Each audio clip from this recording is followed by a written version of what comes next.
Ah ben maintenant, on est rendu à la page 3. On va commencer à utiliser le vocabulaire pour calculer des choses. Donc, si on me dit que le rayon est de 15 cm et on cherche le diamètre. Bon, ben, le diamètre, c'est le double. Même pas besoin de faire de démarche pour ça, là. Ton diamètre, c'est le double de 15, c'est 30 cm. OK? Même chose, si je te donne un diamètre dans l'examen, puis je veux avoir le rayon, là, fais juste faire ton calcul, c'est du fois 2 ou du divisé par 2.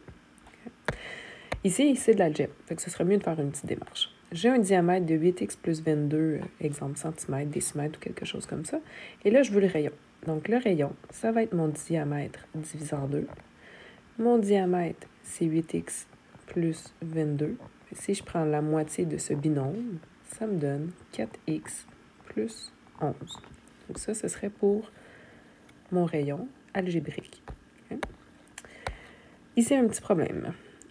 On a le périmètre du secteur ABC qui vaut 16,9. Donc, le secteur ABC, 16,9 cm. L'arc BC, ici, mesure 6,1 cm. Ce qu'on cherche, c'est la mesure du diamètre du cercle. En fait, AB ici, c'est pas un diamètre. AC non plus, c'est des rayons. Parce que normalement, si A, c'est mon centre et ça, c'est un arc de cercle, mon cercle a l'air de ça. Donc ça, c'est un rayon, ça, c'est un rayon. Donc les deux, pour un même cercle, devraient être isométriques.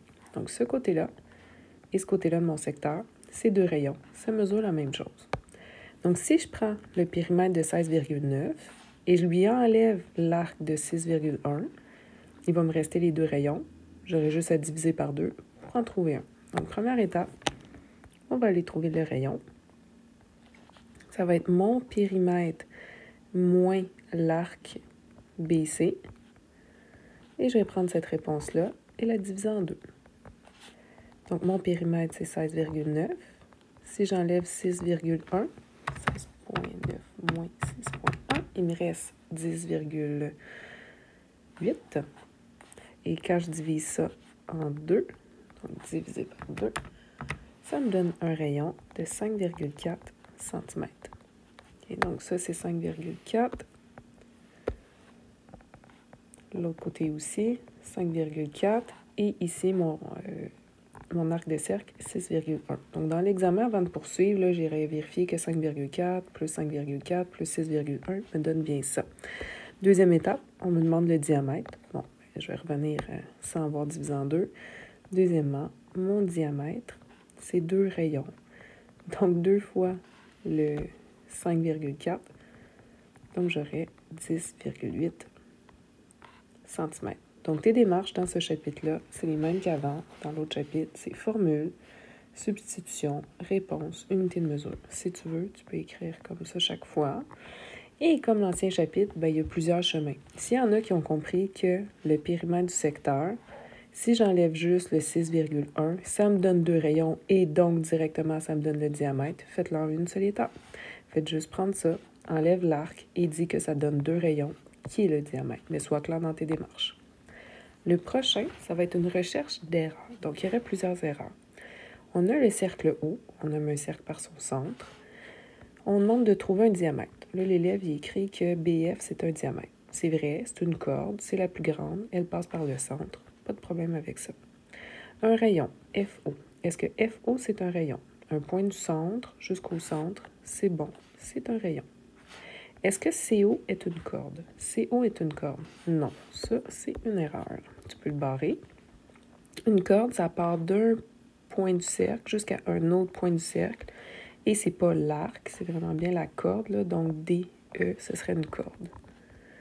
DE, ce serait une meilleure réponse. Okay? Comme autre corde, on aurait pu donner BF, qui est la plus grande, donc qui est le diamètre.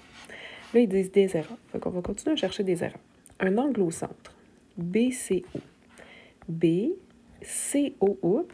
BCO, c'est pas un angle au centre. On va changer l'ordre des lettres. Ce serait COB ou BOC qui serait un angle au centre. Donc, on corrige ça ici. Un bon angle au centre, ce serait l'angle BOC. On va vérifier si l'autre, c'est une erreur. Un arc, okay, il y a plein d'arcs là-dedans, plein d'arcs de cercle. On veut qu'il soit sous-tendu par une corde. Est-ce que AF est un arc sous-tendu par une corde. Fait que oui, c'est un arc de cercle, mais sous-tendu par une corde, il aurait fallu que j'ai une corde qui soit de là à là. Okay? Il n'y en a pas. Donc, celui-là aussi, c'est une erreur. On va aller barrer ça. Un arc qui serait sous-tendu par une corde, ce serait cet arc-ci. Donc, l'arc des E est sous-tendu par la corde des E. Arc, corde. Donc, ici, la réponse, ce serait plutôt, si on veut un arc sous-tendu par une corde, ce serait DE. Faites pas le symbole de segment. Ça voudrait dire que c'est la corde balisée avec un petit symbole d'arc. On a trouvé toutes nos erreurs. Et on va passer à l'autre page.